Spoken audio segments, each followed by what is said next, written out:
ആറ്റുകാൽ ജ്യോതിശാസ്ത്രം പരിപാടിയിലേക്ക് എല്ലാ മാന്യ പ്രേക്ഷകർക്കും സ്വാഗതം.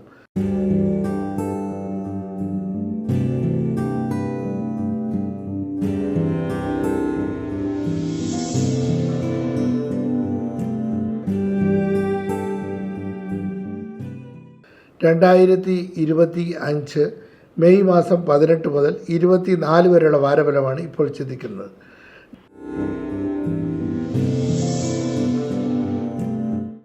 മേടരാശി അശ്വതി ഭരണി കാർത്തിക നക്ഷത്രത്തിൻ്റെ ആദ്യത്തെ 15 ആഴ്ച ചേരുന്ന 2.25 നക്ഷത്രമാണ് മേടരാശി.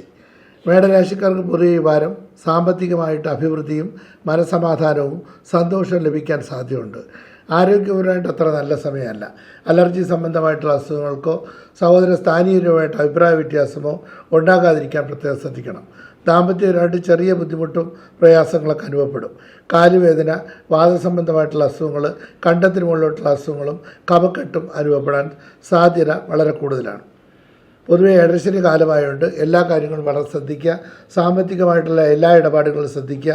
കടം വർദ്ധിക്കാതിരിക്കാൻ പ്രത്യേകം ശ്രദ്ധിക്കുക. കടം കൊടുക്കുന്നതും കടം വാങ്ങിക്കുന്നതും പൂർണ്ണമായിട്ടും ഒഴിവാക്കാൻ പ്രത്യേകം ശ്രദ്ധിക്കുക. വീഴ്ചകളും മുറിവുകളും ഉണ്ടാകാതിരിക്കാൻ പ്രത്യേകം ശ്രദ്ധിക്കുക.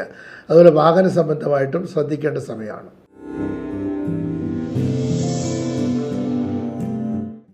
ഇടവരാശി കാർത്തിക മുക്കാലും രോഹിണിയും മകയിരത്തിൻ്റെ ആദ്യത്തെ 30 നാഴിയും കൂടെ ചേരുന്ന 2.25 നക്ഷത്രമാണ് ഇടവരാശി. ഇടവരാശിക്കാർക്ക് ഈ വാരം സഹോദര സ്ഥാനീയരുമായിട്ട് അഭിപ്രായ വ്യത്യാസങ്ങളോ ബുദ്ധിമുട്ടോ വരാതെ നോക്കണം. സാമ്പത്തിക നേട്ടങ്ങളും മനസമാധാനവും സന്തോഷവും ഈ വാരത്തിൽ പ്രതീക്ഷിക്കാം. സഹോദരാദി ഗുണം ഈ വാരത്തിലുണ്ടാവും. സന്താന ഗുണം പ്രതീക്ഷിക്കാം. ദാമ്പത്യ സുഖം ഈ വാരത്തിൽ പ്രതീക്ഷിക്കാം. കർമ്മ സംബന്ധമായിട്ട് നേട്ടങ്ങളുണ്ടാവും. മാതൃപിതൃ ഗുണം പ്രതീക്ഷിക്കാം. ബിസിനസ്സൊക്കെ ചെയ്യുന്നവർക്ക് ഈ വാരം മുതൽ നല്ല മാറ്റം പ്രതീക്ഷിക്കാം. ഉന്നത വിദ്യയ്ക്ക് ആഗ്രഹിക്കുന്നവർക്കും ആഗ്രഹ സാഫല്യം ഉണ്ടാവും. പൊതുവെ ഈ വാരം നന്നായിരിക്കും.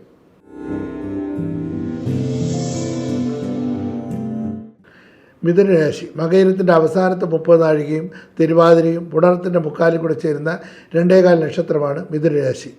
മിഥുനരാശിക്കാർക്ക് ഈ വാരം ചെലവുകൾ വർദ്ധിക്കാൻ സാധ്യതയുണ്ട്. മുൻകോപം പിടിവാശി കഴിയുന്നത് കുറയ്ക്കണം. അനാവശ്യമായിട്ടുള്ള ടെൻഷനെല്ലാം പൂർണ്ണമായിട്ട് ഒഴിവാക്കണം. മാതൃഗുണം ഈ വാരത്തിലുണ്ടാവും. സംസാരം നിയന്ത്രിക്കാൻ പ്രത്യേകം ശ്രദ്ധിക്കണം. ചെലവുകൾ വർദ്ധിക്കാൻ സാധ്യതയുണ്ട്. കർമ്മസംബന്ധമായിട്ട് പൊതുവെ അനുകൂല സമയമാണ്. സഹോദരാദി സുഖക്കുറവ് അനുഭവപ്പെടും. ഭാഗ്യപുഷ്ടിയും അനുഭവപ്പെടും. മാതൃപിതൃ ഗുണം ഈ വാരത്തിലുണ്ടാവും.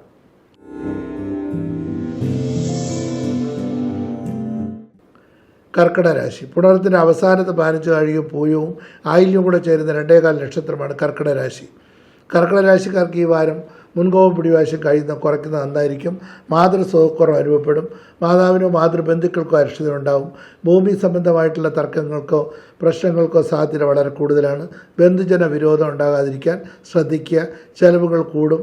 അപ്രതീക്ഷിതമായിട്ടുള്ള സ്ഥലമാറ്റങ്ങളും അധിക ചെലവുകളും അനുഭവപ്പെടാൻ സാധ്യതയുണ്ട്. യാത്രാക്ലേശം അനുഭവപ്പെടും. തൊഴിൽപരമായിട്ടുള്ള മാറ്റത്തിന് സാധ്യത വളരെ കൂടുതലാണ്. ജോലിഭാരം വർദ്ധിക്കാൻ സാധ്യതയുണ്ട്. ചിലപ്പോൾ ജോലി സ്ഥലത്തു നിന്നൊക്കെ ട്രാൻസ്ഫറൊക്കെ വന്നാൽ പ്രൊമോഷനോട് ട്രാൻസ്ഫർ വരാം. ചിലപ്പോൾ ജോലി മാറ്റം വരാം. അങ്ങനെ ദൂര സ്ഥലത്തൊക്കെ പോയി ജോലി ചെയ്യേണ്ട അവസ്ഥകളൊക്കെ ഉണ്ടാവും. വളരെ ദൂരെ താമസിക്കേണ്ട അവസ്ഥകളൊക്കെ ഉണ്ടാവും. മാതൃപിതൃ സുഖക്കുറവ് ഈ വാരത്തിലുണ്ടാവും. ഉന്നത വിദ്യയ്ക്ക് ആഗ്രഹിക്കുന്നവർക്ക് ആഗ്രഹ സാഫല്യം ഉണ്ടാവും. പ്രതീക്ഷിക്കുന്ന പല കാര്യങ്ങളിലും വിജയസാധ്യത ഉണ്ടാവും. പൊതുവെ ചെലവുകൾ അനാവശ്യമായിട്ടുള്ള ചെലവുകൾ നിയന്ത്രിക്കാൻ പ്രത്യേകം ശ്രദ്ധിക്കുക. ദോഷപരിഹാരമായിട്ട് വിഷ്ണുപ്രീതി വരുത്തുക. വിഷ്ണുവിന് പാൽപ്പായസം കഴിപ്പിക്കുക. തുളസിപ്പൂ കൊണ്ട് അർച്ചന നടത്തുക. വിഷ്ണു സഹസ്രനാമം ജപിക്കുന്നതൊക്കെ വളരെ നന്നായിരിക്കും. ദോഷങ്ങളൊക്കെ മാറി ഐശ്വര്യം ഉണ്ടാകാൻ മഹാസുദർശന യന്ത്രം ധരിക്കുന്നത് നല്ലതാണ്. ചിങ്ങരാശി മകം പൂരം ഉത്തര നക്ഷത്രത്തിൻ്റെ ആദ്യത്തെ 15 നാഴി ചേരുന്ന 2.25 നക്ഷത്രമാണ് ചിങ്ങരാശി. ചിങ്ങരാശിക്കാർക്ക് പൊതുവെ ഈ വാരം നല്ലതാണ്. മനസമാധാനവും സന്തോഷവും ലഭിക്കും. ആഗ്രഹ സാഫല്യം ഉണ്ടാവും. ഉദരരോഗത്തിന് സാധ്യതയുണ്ട്.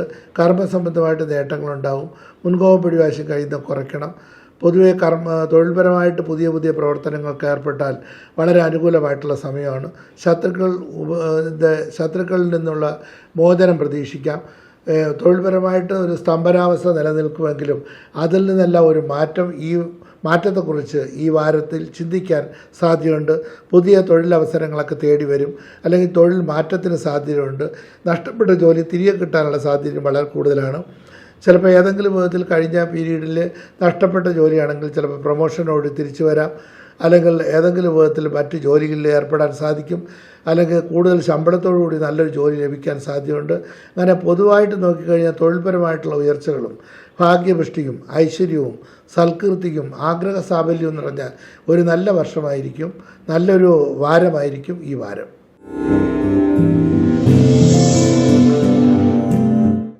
കന്നിരാശി. ഉത്തരത്തിൻ്റെ മുക്കാലും അത്തവും ചിത്രയുടെ ആദ്യത്തെ 30 നാഴിക കൂടെ ചേരുന്ന 2.25 നക്ഷത്രമാണ് കന്നിരാശി. കന്നിരാശിക്കാർക്ക് ഈ വാരം ദാമ്പത്യപരമായിട്ട് അത്ര നല്ല സമയമല്ല. ചെറിയ സൗന്ദര്യപ്പിണക്കങ്ങളും പ്രയാസങ്ങളും കലഹങ്ങളും വിഷമങ്ങളും ബുദ്ധിമുട്ടുകളൊക്കെ അനുഭവപ്പെടാൻ സാധ്യതയുണ്ട്. ബന്ധുജന വിരോധം ഉണ്ടാകാൻ സാധ്യതയുണ്ട്. ദാമ്പത്യപരമായിട്ട് മാക്സിമം അഡ്ജസ്റ്റ് ചെയ്ത് പോകാൻ പ്രത്യേകം ശ്രദ്ധിക്കണം. ഭാര്യയോ ഭർത്താവോ ആരെങ്കിലും ഒരാളെങ്കിലും മൗനവ്രതം എടുക്കുന്നത് വളരെ നന്നായിരിക്കും. കർമ്മസംബന്ധമായിട്ട് പല വിധത്തിലുള്ള പ്രതിസന്ധികളും പ്രയാസങ്ങളൊക്കെ നേരിടേണ്ടി വരും. സഹോദരാദി ഗുണം പ്രതീക്ഷിക്കാം. ഭാഗ്യപുഷ്ടി അനുഭവപ്പെടും. ഉദ്ദേശിക്കുന്ന പല കാര്യങ്ങളിലും വിജയസാധ്യത ഉണ്ടാവും. ഉദര സംബന്ധമായിട്ടുള്ള അസുഖങ്ങൾക്കും തൊഴിൽപരമായിട്ടുള്ള തടസ്സത്തിനും സാധ്യത വളരെ കൂടുതലാണ്.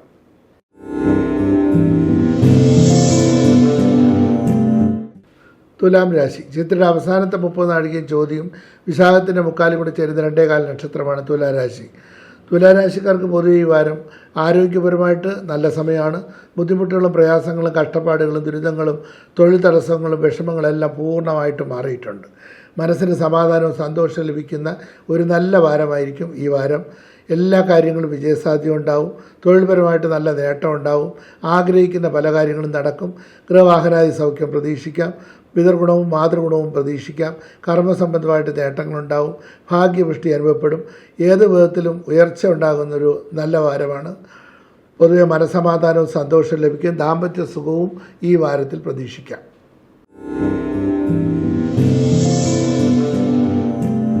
വൃശ്ചികരാശി. വിശാഖത്തിൻ്റെ അവസാനത്തെ 15 നാഴിക അനിഴവും തൃക്കട്ടയും കൂടി ചേരുന്ന 2.25 നക്ഷത്രമാണ് വൃശ്ചികരാശി. വൃശ്ചികരാശിക്കാർക്ക് പൊതുവെ ഈ വാരം ആരോഗ്യപരമായിട്ട് അത്ര നല്ല സമയമല്ല. ചെറിയ ബുദ്ധിമുട്ടുകളും പ്രയാസങ്ങളും അസ്വസ്ഥതകളും തടസ്സങ്ങളും വിഷമങ്ങളൊക്കെ ഉണ്ടാകാൻ സാധ്യത കൂടുതലാണ്. മനസ്സിന് സമാധാനക്കുറവ് അനുഭവപ്പെടാൻ സാധ്യതയുണ്ട്. കർമ്മസംബന്ധമായിട്ട് നേട്ടങ്ങളുണ്ടാവും. തൊഴിൽപരമായിട്ടുള്ള മാറ്റങ്ങൾ പ്രതീക്ഷിക്കാം. പിന്നെ പിതാവിനോ പിതൃബന്ധുക്കൾക്കോ അരിഷ്ടതയൊക്കെ ഉണ്ടാവും. പല വിധത്തിലുള്ള ബുദ്ധിമുട്ടുകളും പ്രയാസങ്ങളുണ്ടാവും. മുൻകോപം പിടിവാശി കഴിയുന്നതും കുറയ്ക്കുന്നത് നന്നായിരിക്കും.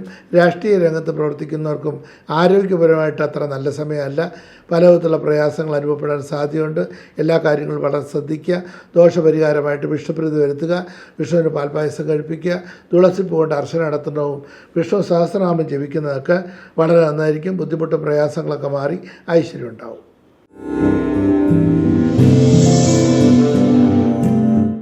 ധനുരാശി. മൂലം പൂരാടം ഉത്രാടത്തിൻ്റെ ആദ്യത്തെ 15 നാഴിക ചേരുന്ന 2.25 നക്ഷത്രമാണ് ധനുരാശി. ധനുരാശിക്കാർക്ക് പൊതുവെ ഈ വാരം ദാമ്പത്യ സുഖവും മനസ്സന്തോഷവും ഭാഗ്യപുഷ്ടിയും ഐശ്വര്യവും ഉണ്ടാവും. മാതാവിനോ മാതൃബന്ധുക്കൾക്കോ അല്പമാത്രയിൽ അരിഷ്ടതയൊക്കെ ഉണ്ടാകാൻ സാധ്യതയുണ്ട്. ഗൃഹവാഹനായ സൗഖ്യം പ്രതീക്ഷിക്കാം. ബന്ധുജന പ്രീതിയൊക്കെ ഉണ്ടാവും. ആരോഗ്യപരമായിട്ട് ചെറിയ ചെറിയ ശാരീരിക ക്ലേശങ്ങൾ അനുഭവപ്പെടും. ശത്രുക്കൾ വർദ്ധിക്കാൻ സാധ്യതയുണ്ട്. കർമ്മസംബന്ധമായിട്ട് നേട്ടങ്ങളുണ്ടാവും. നടുവേദന, കാലുവേദന, ഉദര സംബന്ധമായിട്ടുള്ള അസുഖങ്ങൾ, ജലദോഷം തുടങ്ങി നീർ സംബന്ധമായിട്ട് കണ്ടത്തിന് മുകളിലോട്ടുള്ള അസുഖങ്ങളൊക്കെ അനുഭവപ്പെടാനും സാധ്യത വളരെ കൂടുതലാണ്. ദോഷപരിഹാരമായിട്ട് ഭഗവതി ക്ഷേത്രത്തിൽ പോകുന്നതും പ്രാർത്ഥിക്കുന്നതൊക്കെ നന്നായിരിക്കും. ബുദ്ധിമുട്ടും പ്രയാസങ്ങളൊക്കെ മാറി ഐശ്വര്യം ഉണ്ടാവും.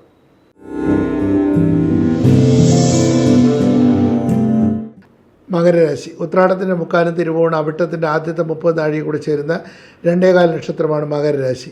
മകരരാശിക്കാർക്ക് പൊതുവെ ഈ വാരം സാമ്പത്തിക നേട്ടങ്ങളും മനസ്സമാധാനവും സന്തോഷവും ലഭിക്കാൻ സാധ്യതയുണ്ട്. ദാമ്പത്യപരമായിട്ട് അത്ര നല്ല സമയമല്ല. മുൻകോപം പിടിവാശി കഴിയുന്നത് കുറയ്ക്കണം.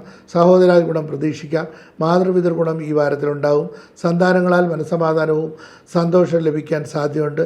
കർമ്മസംബന്ധമായിട്ട് നേട്ടങ്ങളുണ്ടാവും. പല വിധത്തിലുള്ള ധനലാഭങ്ങളൊക്കെ പ്രതീക്ഷിക്കാം. പൊതുവെ ഈ വാരം നല്ലതാണ്.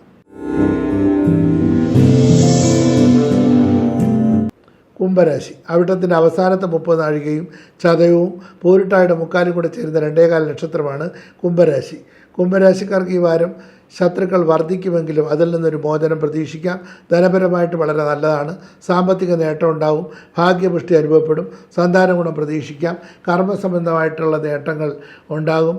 പല വിധത്തിലുള്ള ധനലാഭവും ഐശ്വര്യവും സൽകീർത്തിയും സമ്പത്തും മനസ്സമാധാനവും നിറഞ്ഞൊരു നല്ല വാരമായിരിക്കും ഈ വാരം. പുതിയ പുതിയ പരിപാടികൾ, പുതിയ പ്ലാനുകളൊക്കെ ചെയ്യാൻ വളരെ നല്ല സമയമാണ്. ഏതെങ്കിലും വിധത്തിൽ പുതിയ പ്രോജക്റ്റുകളൊക്കെ നടത്താൻ നല്ല സമയമാണ്. അതുപോലെ കാർഷിക മേഖലയായിട്ട് ബന്ധപ്പെട്ട് തൊഴിൽ ചെയ്യുന്നവർക്കും രാഷ്ട്രീയ രംഗത്തുള്ളവർക്കും സിനിമ കലാപരമായി ബന്ധപ്പെട്ട് തൊഴിൽ ചെയ്യുന്നവർക്കും ഈ വാരം വളരെ അനുകൂലമാണ്. ഇനി അങ്ങോട്ട് നല്ല സമയമാണ്. നല്ലൊരു ചേഞ്ച് ജീവിതത്തിൽ പ്രതീക്ഷിക്കാം.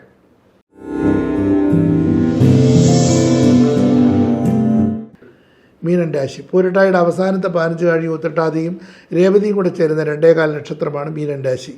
മീനൻ രാശിക്കാർക്ക് ഈ വാരം ഇടയ്ക്കിടയ്ക്ക് എന്തെങ്കിലും അലസതകളോ ബുദ്ധിമുട്ടോ പ്രയാസങ്ങളോ അനുഭവപ്പെടും.